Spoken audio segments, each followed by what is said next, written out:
ថ្ងៃថ្មីហ្គេមថ្មីដែលហ្គេមនេះមានឈ្មោះថា Try Classic Collection ជាប្រភេទហ្គេម Single Player Multiplayer ហើយក៏យើងអាចធ្វើការ split screen កុំព្យូទ័រដើម្បីលេងមួយគ្នាបានដែរហ្គេមនេះគឺពិសេសដោយសារតែ Epic Games បានផ្ដល់ហ្គេមមួយកញ្ចប់ឲ្យយើងតែម្ដងហើយក្នុងមួយកញ្ចប់ហ្នឹងគឺមាន4ហ្គេមពេញតែម្ដងដើម្បីឲ្យយើងទទួលបានបទពិសោធន៍ដ៏អស្ចារ្យនៃស៊េរីហ្គេម Try បែបល្បែងផ្គុំរូបជាមួយនឹង Try Classic Collection ខ្ញុំនឹងប្រាប់ពីចំណងជើងទាំង4នឹងជូនអ្នកទាំងអស់គ្នាចំណងជើងទី1មានឈ្មោះថា Try Enchanted Edition នៅក្នុងសាច់រឿងដោយមានវេទមន្តស្នេហ៍ពីវត្ថុវេទមន្ត Try វីរៈបុរស3រូបត្រូវរួមកម្លាំងគ្នាដើម្បីយកឈ្នះឧបសគ្គនិងល្បែងផ្គុំរូបក្នុងពិភពដែលមានមូលដ្ឋានលើរូបវិទ្យាដែលមានអន្តរកម្មពេញលេញប្រយុទ្ធប្រឆាំងនឹងពួកមនុស្សស្លាប់និងបកពួករបស់ពួកគេហើយស្ដារ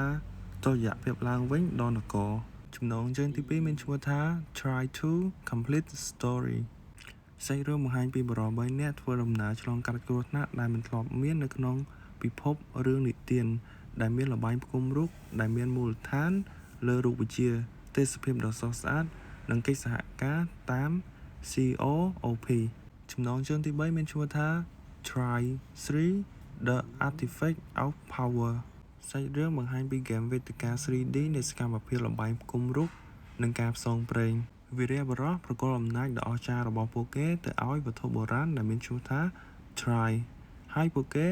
ជ្រៀតជ្រែកជាមួយអំណាចដែលហួសពីការយល់ដឹងរបស់ពួកគេ Try បែកខ្ញែកហើយគ្រូធ្មប់បុរាណម្នាក់បានរត់គេចខ្លួនចំណងជើងចុងក្រោយទី4មានឈ្មោះថា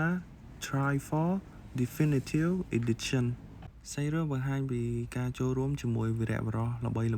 3រូបនៅពេលដែលពួកគេចេញធ្វើដំណើរស្វែងរកតាមរយៈទេសភាពរឿងនិទានដ៏អស្ចារ្យដើម្បីជួយសង្គ្រោះពិភពលោកពី